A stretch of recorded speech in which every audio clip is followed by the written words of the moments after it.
Donc c'est la deuxième partie d'électricité sur l'examen d'entrée. Donc tout ce qui va concerner l'électrocinétique, l'intensité, la tension, la résistance, la puissance, les circuits en parallèle et en série. Donc je vous rappelle que vous pouvez soutenir mon travail sur Tipeee et rejoindre les tipeurs à partir d'1 € par mois. Ce serait vraiment gentil, merci. Alors d'abord les grandeurs. La tension c'est U en volts. Alors s'il y en a qui connaissent l'alphabet, vous avez TUV. C'est assez facile à retenir. TUV, c'est comme l'alphabet. Alors qu'est-ce que la tension? C'est aussi appelé la différence de potentiel. C'est la quantité d'énergie. Donc W c'est l'énergie, c'est un travail, c'est des joules. Il y en a qui mettent une variation d'énergie que va acquérir chaque charge. Donc on va parler de la petite quantité d'énergie qu'aura chaque électron ou chaque coulomb d'électrons. Et donc cette énergie va être donnée aux électrons dans une dynamo, une pile, un générateur, et elle va être prise aux électrons qui passent dans une lampe, un récepteur quelconque. Et la tension dans un circuit, elle se mesure toujours entre 2 points. Donc quand vous avez une tension par exemple de 5 volts, ça veut dire qu'un fil est à 5 volts et l'autre fil est à 0 volts. Et donc c'est la différence de potentiel. Pareil, si vous avez un générateur, vous allez aussi vous placer en série avec votre voltmètre pour mesurer ça. Et le point haut du potentiel, c'est souvent le grand, et le point bas du potentiel, c'est souvent le petit. Voilà. Alors, pour l'intensité, I, c'est les ampères, c'est la quantité de courant. Donc, il faut vraiment regarder comme si vous étiez au-dessus d'un pont et vous regardez le nombre de petites charges qui passent. Donc, c'est une quantité de charge par unité de temps qui passe dans un courant, un ampère, milliampère. La charge électrique, c'est en coulomb. Voilà, c'est un grand nombre, la charge d'une moule d'électrons. Une puissance, ça peut être en watts, ça c'est comme en mécanique. Donc c'est une quantité d'énergie, un travail réalisé par unité de temps. Donc plus quelque chose est puissant, plus il fait rapidement un grand travail. Pareil ici, donc vous aurez des ampoules d'une certaine puissance, on parle de watts pour les récepteurs, et donc ils vont utiliser une certaine quantité d'énergie rapidement, donc ils vont faire un travail important ou pas. Alors quand on utilise les petites informations sur U, donc qui est l'énergie par charge, sur I, qui est la charge par unité de temps, on se retrouve avec la puissance, qui est le travail par unité de temps, qui est égal à P, enfin P est égal à U fois I. Donc moi, les deux grandes formules d'électricité, je les retiens avec une phrase, c'est Yuri tombe dans le puits. Donc ici, vous avez le puits.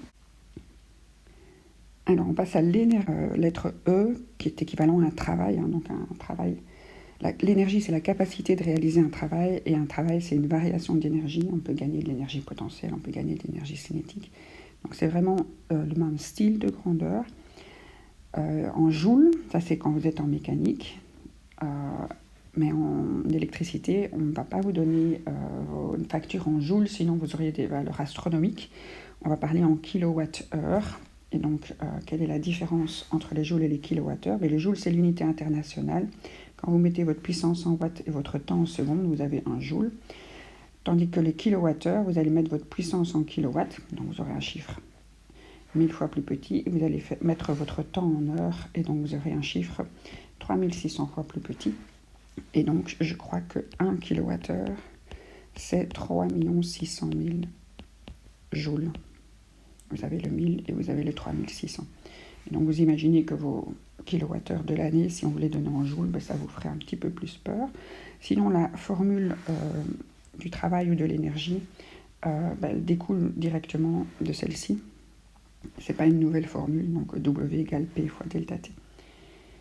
La résistance, ça c'est des appareils qui vont résister, qui vont empêcher, qui vont faire de la difficulté aux charges pour passer. Donc c'est la capacité d'un conducteur. Aussi, les fils électriques ont toujours une petite résistance, surtout un récepteur thermique, là il va gêner très fort le passage du courant. Et donc s'il y a vraiment une gêne, il y aura beaucoup de choc pour les électrons et ça va chauffer. Donc ce qu'on appelle une résistance, c'est quelque chose qui chauffe.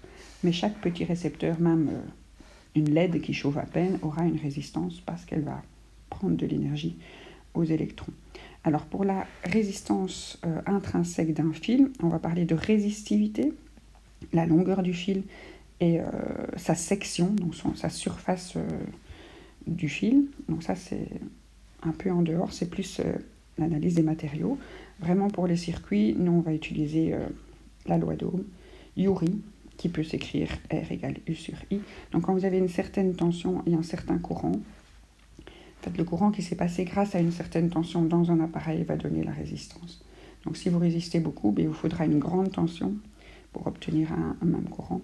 Et si vous laissez passer beaucoup de courant, vous aurez une petite résistance. Et donc vous avez l'inversement proportionnel et le directement proportionnel. Alors quand vous prenez le Puy et Youri ensemble, vous remplacez le U par RI, et vous avez donc ce U-ci, vous pouvez le remplacer par RI, et vous avez une formule supplémentaire qui est utile parfois quand on vous donne des infos de résistance et que vous cherchez de la puissance ou inversement. Donc les Youri tombent dans le Puy, c'est important, et les autres, ça découle les unes des autres. Alors pour l'effet Joule, donc le fait que quand les électrons cognent, ça chauffe, on va parler d'énergie thermique pour les résistors, donc les appareils qui transforment toute l'énergie électrique en énergie thermique. Vous allez avoir une chaleur, énergie thermique c'est la lettre Q, la chaleur, et comme l'énergie c'est P fois delta T, et que P c'est RI carré, vous avez ici l'effet Joule, qui va dépendre de la résistance. Plus la résistance est élevée, donc plus il y a de ohm dans l'appareil, plus il y a du courant, et ça va influencer au carré, et plus longtemps vous allez faire fonctionner l'appareil, plus vous aurez de la chaleur. Donc ça, c'est un peu toutes les formules qui seront nécessaires. Pour ceux qui ont du mal de visualiser ces grandeurs, il y a toute une analogie hydraulique pour l'eau. Donc vous avez ici différentes comparaisons. Le débit de l'eau, c'était l'intensité. La pression de l'eau, c'était la tension.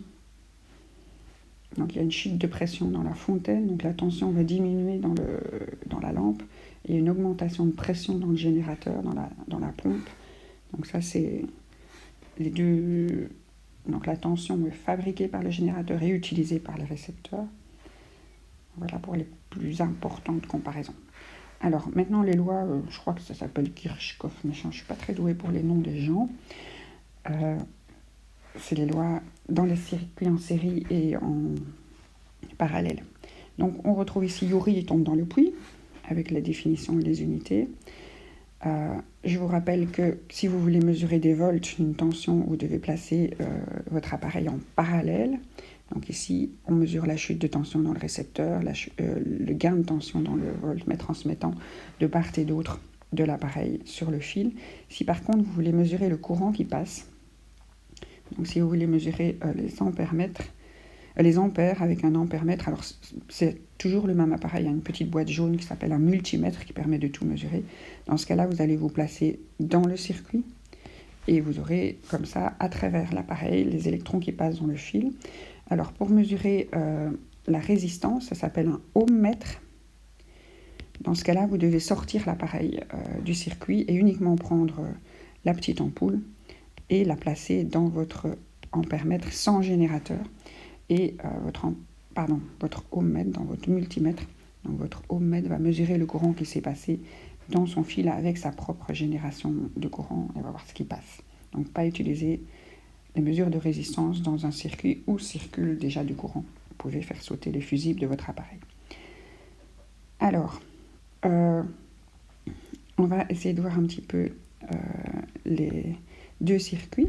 Donc en parallèle, U est la même partout. Donc en fait, il faut vraiment voir la différence de potentiel comme étant la différence entre deux points. Un point de bas potentiel et un point de haut potentiel qui sort de votre générateur. Et vous voyez ici que chacune des résistances a accès à ces deux points de potentiel et donc leur différence de potentiel à chaque endroit sera la même. Donc si vous mesurez le volt dans votre voltmètre ici, que vous les mesuriez partout, vous aurez la même différence puisque vous êtes liés aux mêmes endroits du circuit. Par contre, le courant, donc vous allez avoir des petites voitures qui circulent ici. Si vous avez 3 chemins possibles, vous allez avoir 3 fois plus de voitures dans le circuit principal et une va chaque fois tourner à gauche. Et donc les courants s'additionnent. Donc si vous voulez avoir le courant qui circule dans votre circuit total, vous devez prendre le courant qui circule dans chaque sous-partie du circuit en parallèle. Voilà. Et alors, les résistances, quand on cherchait la résistance totale ou la résistance équivalente à un circuit qui comporte plusieurs résistantes, pour les circuits en parallèle, les calculs se font en 1 sur. Il faut vraiment se dire que si des gens résistent à 2 endroits, le courant va avoir le choix de passer par ailleurs. Et donc le fait qu'il ait la possibilité de passer par ailleurs, la résistance finale des 2 résistances est plus petite puisque le courant va se répartir dans ces 2 circuits. Et donc ce sera plus facile de faire passer moins de gens. Et donc la résistance équivalente est inférieure à la somme totale des résistances. C'est pour ça que c'est en 1 sur. Alors on passe en série, donc on va reprendre la même histoire pour la tension. Donc on voit ici que le point de haut potentiel et le point de bas potentiel, ils n'atteignent pas chacune des résistances et donc les tensions vont devoir se répartir. Donc chacune des résistances va utiliser une partie de la tension. Et ici on va avoir des zones avec moins de tension. Donc on va devoir additionner les tensions. Donc la tension du premier, la tension du deuxième, et la tension du troisième vont, quand on les additionne, retrouver la tension totale. Donc dans vos voltmètres. Et donc la tension totale est la somme de chacune des tensions. Donc si vous retirez une ampoule, d'un coup les autres vont recevoir plus d'énergie.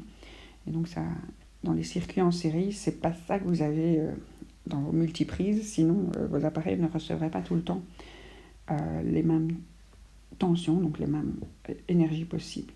Alors pour le courant, là de nouveau on va utiliser les petites voitures. Si vous avez 3 voitures qui démarrent ici, vous aurez toujours 3 voitures là-bas et 3 voitures là-bas. Donc là le courant n'a pas le choix au niveau des chemins et donc le courant reste le même partout. Pour les résistances, vos électrons vont devoir passer dans une première, puis une deuxième, puis une troisième. Et donc pour la résistance équivalente du circuit, comme elle doit tout traverser, elle aura devant elle la résistance de toutes ces résistances. Voilà. En expliquant un petit peu ce qu'il y a derrière ces formules. Alors, on regarde les questions. Celle de 2017, 1, 2. Celle de 2018, 1, 2 et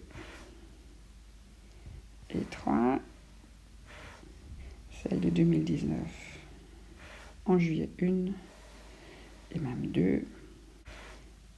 Et en septembre, 1